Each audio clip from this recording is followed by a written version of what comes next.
কথাই করব না ইনশাআল্লাহ। মায়ের দোয়া এক বিশাল ব্যাপার। সন্তানের জন্য মাকে দোয়া করতে হবে। এখন ধরেন যে সন্তান আপনার কথা শুনছেই না, মাকে বলছি, মা চেষ্টা করছে সন্তানকে মানুষ করার, কিন্তু সন্তান মায়ের কথা শুনে না, বাবার কথাও শুনে না। আপনি কি করবেন? মেরে দেবেন? রাখবেন? তাকে পিটাবেন? প্রহার করবেন? কি করবেন?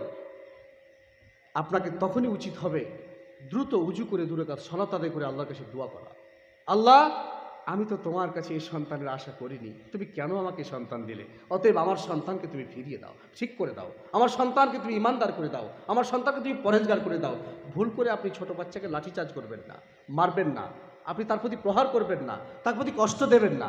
কারণ একটা বাচ্চা লাঠি মেরে কিংবা বাচ্চাকে প্রহার করে, বাচ্চাকে কষ্ট দিয়ে অত সহজে বাচ্চা পরিবর্তন হবে না।